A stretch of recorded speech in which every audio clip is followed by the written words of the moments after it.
నేను గంగను. ఈ రహస్యం తెలిస్తే నీ జీవితం మారిపోతుంది. ఏమిటా శాపం? ఎందుకు నా సొంత పిల్లలను? నా ప్రతిజ్ఞ విను. రాజ్యం అక్కర్లేదు, బ్రహ్మచర్యం పాటిస్తాను. ఈ త్యాగం ఎందుకు? ఏమవుతుంది తర్వాత? ఈ కన్యలను తీసుకుపోతున్నాను. ఎవరైనా ఆపగలరా? ఈ యుద్ధం ఎలా ముగుస్తుంది? ఈ వంశం రహస్యాలు ఇంకా మిగిలే ఉన్నాయి. మహాభారతంలో ఏముంది? నీ జీవితాన్ని మార్చే సత్యాలు ఇక్కడే.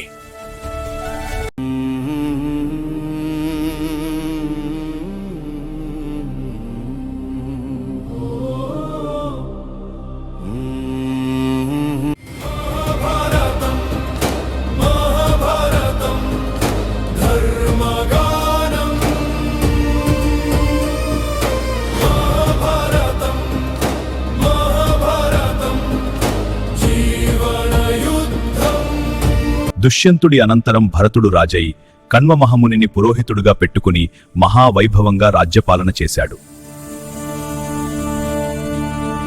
భరతుడి మునిమనుమడు హస్తి అనేవాడు. ఇతని పేరనే హస్తినాపురం ఏర్పడింది.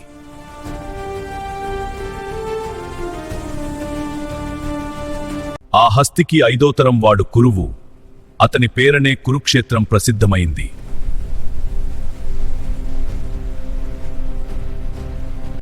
కురుడికి 7వ తరం వాడు ప్రతీపుడు. ఇతని భార్య శిబి కూతురైన సునంద.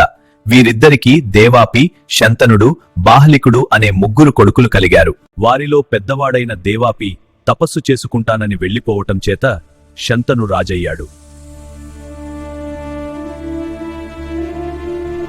ఒకనాడు శంతనుడు అరణ్యంలో వేటాడి గంగా తీరాన విశ్రాంతి తీసుకుంటుండగా అక్కడ అతనికొక చక్కని స్త్రీ కనిపించింది.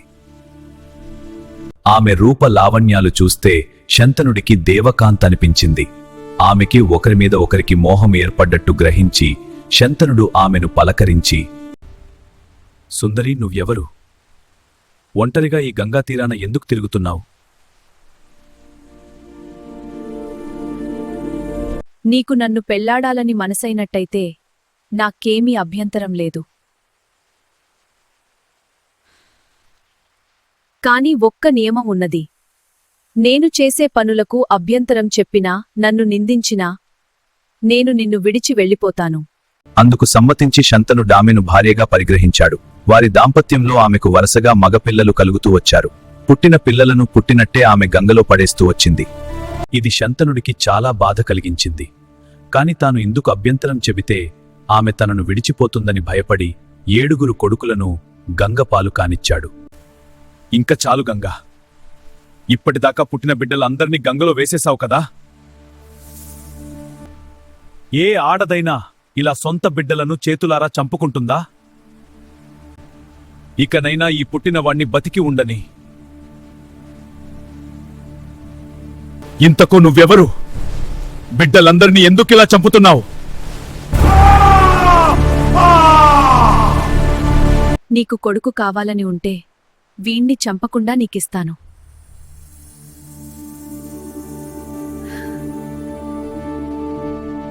నాకు అడ్డు చెప్పావు గనక నేనిక నిన్ను విడిచి వెళ్ళిపోతాను.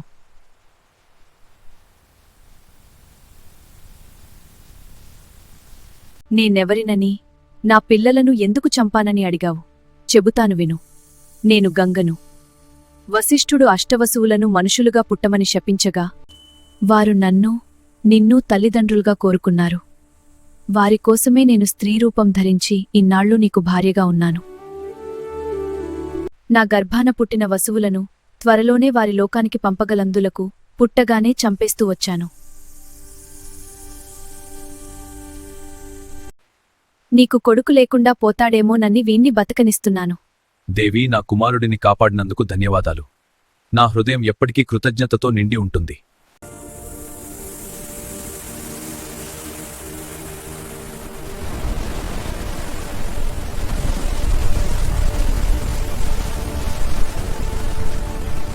అయితే గంగ ఆ కొడుకును శంతనుడికివ్వక వాడితో సహా అంతర్ధానమైంది.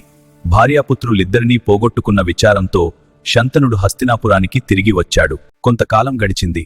ఒకనాడు అతను వేటాడుతూ గంగా తీరానికి వచ్చి గంగా ప్రవాహం చాలా సన్ననిపాయగా ఉండటం చూసి ఆశ్చర్యపడ్డాడు. ఒక యువకుడు బాణాలు వేసి గంగా ప్రవాహానికి ఆనకట్ట కడుతుండటం శంతనుడి కంటపడింది.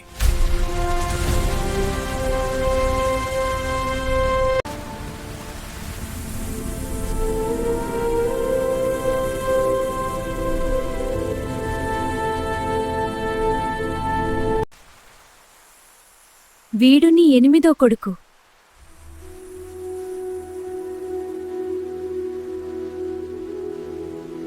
ఇంతకాలమూ నేను వీణ్ణి పెంచి పెద్ద చేశాను. వీడు వశిష్ఠుడి వద్ద వేదవేదాంగాలు నేర్చుకున్నాడు. పరశురాముడి వద్ద ధనుర్విద్య నేర్చుకున్నాడు. వీడి పేరు దేవవ్రతుడు. ఇక నువ్వు వీణ్ణి తీసుకుపో. శంతనుడు దేవవ్రతుణ్ణి తన వెంట హస్తినాపురానికి తీసుకుపోయి యువరాజును చేసి చాలా సంతోషించాడు. 4 సంవత్సరాలు గడిచాయి. ఒకనాడు శంతనుడు యమునా తీరానికి విహరించబోయాడు. అక్కడ అతనికి అపూర్వమైన సువాసన తగిలింది. ఆ వాసన వచ్చిన దిక్కుగా వెళ్లి ఒక అపురూప సుందరి శరీరం నుంచి ఆ సుగంధం వస్తున్నట్టు తెలుసుకుని శంతనుడామెను పలకరించి, "నువ్వెవరు? ఎవరి కూతురువు?" నేను దాశరాజు కూతుర్ని. నా పేరు మత్స్యగంధి. నా పేరు యోజనగంధి అని కూడా పిలుస్తారు. నా తండ్రి ఆజ్ఞాపించగా నేనిక్కడ తెప్ప నడుపుతూ మనుషులను నది దాటిస్తాను. వెంటనే శంతనుడు దాశరాజున్న చోటికి వెళ్లి,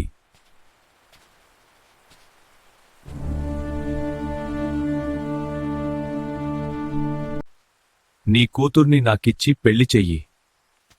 నీ వంటి అల్లుడు దొరికితే అంతకన్నా నాకేం కావాలి?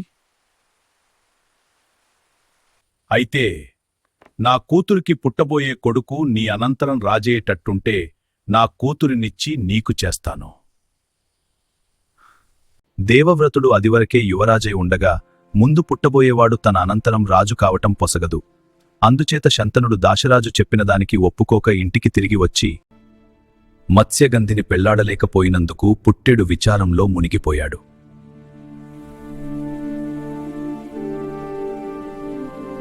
"నాన్నగారు, ఏమైంది? అలా ఉన్నారు ఏంటి? చెప్పండి, ఏంటి ఆ సమస్య?" "ఏమీ లేదు రాకుమారా. నాన్న మీర్లా దుఃఖంగా ఉంటే నా గుండె భరించదు. దయచేసి చెప్పండి." శంతనుడు దాశరాజు కూతురు మాట చెప్పాడు.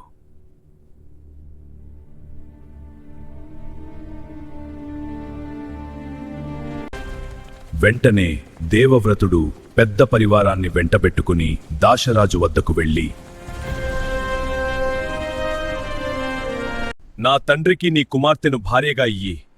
నీ కుమార్తె మీద ఆయన మనసు పడ్డాడు దాసరాజా. బాబూ, ఈ పిల్ల ఉపరిచెరవసు కూతురు. ఈ పిల్లను ఆయన నాకిస్తూ దీనిని తగిన వరుడికిచ్చి చెయ్యమన్నాడు. దీని పేరు సత్యవతి. అసితుడైన దేవలుడు పెళ్లాడతానన్నప్పుడు కూడా నేను ఒప్పుకోలేదు.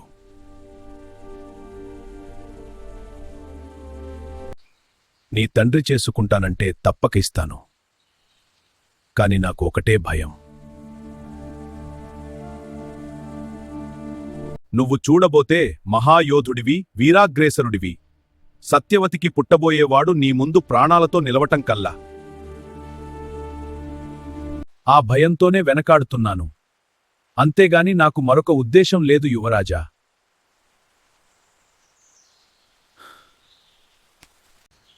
"అలా అయితే నా ప్రతిజ్ఞ విను. నాకు నా తండ్రి రాజ్యం అక్కర్లేదు.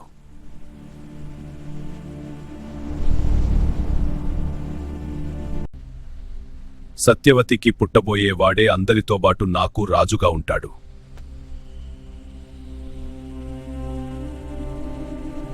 అందరి ఎదటానే నీ శపథం చేస్తున్నాను."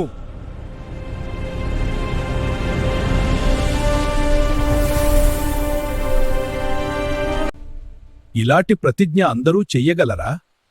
యువరాజా, నువ్వు రాజ్యత్యాగం చేసినా నీ సంతతి ఊరుకోవద్దా? యువరాజా, దాసరాజా, మళ్ళీ చెప్తున్నా, ప్రతిజ్ఞ విను. నేను బ్రహ్మచర్యం పాటిస్తాను. నాకు సంతానం ఉండదు. ఈ ప్రతిజ్ఞకు దేవతలు పుష్పవృష్టి కురిపించి ఇతను భీష్ముడు అని పేరు పెట్టారు. దాశరాజు సత్యవతిని దేవవ్రతుడికి అప్పగించాడు.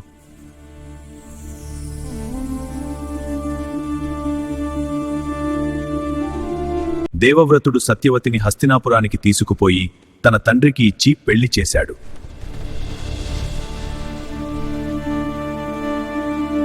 ఆమె భార్య కాగానే ఆమె శరీరం నుంచి వచ్చిన దుర్వాసన పోయి సువాసన వచ్చింది.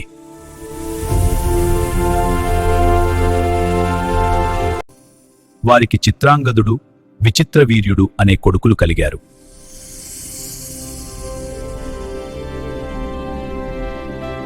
చిత్రాంగదుడు గంధర్వరాజుతో యుద్ధం చేసి మరణించాడు.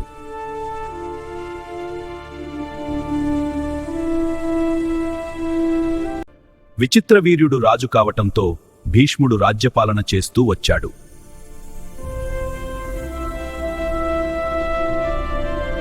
కాలక్రమాన విచిత్రవీర్యుడికి వివాహయోగ్యమైన వయసు వచ్చింది.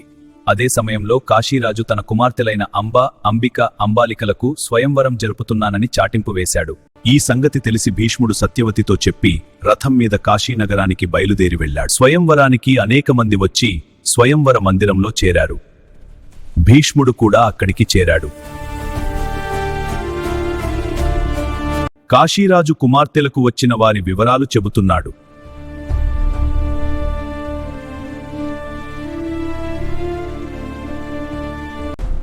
నేనీ కన్యలను నా తమ్ముడికిచ్చి చెయ్యటానికి తీసుకుపోతా.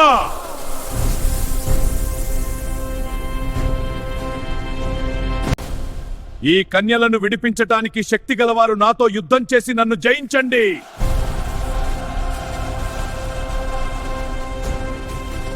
కొందరిని గాయపరిచి భీభత్సం కలిగించి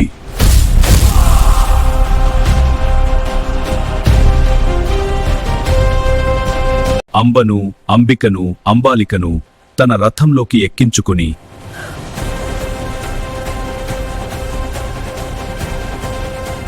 అందరూ ఓడిపోయాక సాల్వుడు అతన్ని ఎదిరించి ప్రాణాలతో తప్పించుకుపోయాడు.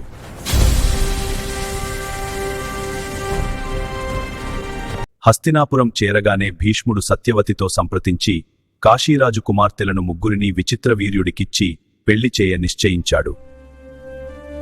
క్షమించండి రాజా, నా పేరు అంబ.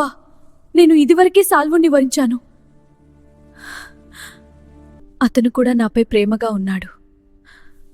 స్వయంవరం సక్రమంగా జరిగినట్టయితే నేనతన్ని వరించి ఉండేదాన్ని. నన్ను అసహాయురాలించేసి తీసుకువచ్చావు.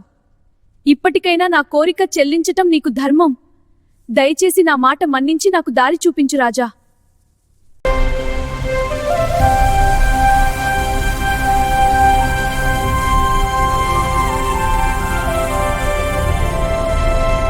భక్తులారా, చూశారుగా ఇక్కడిదాకా. మరొక భాగంలో మరెన్నో విషయాలు తెలుసుకుంటారు. కావున మీరు తప్పకుండా ఈ ఛానల్ని ఫాలో అయ్యి నా అనుగ్రహానికి పాత్రులు కండి.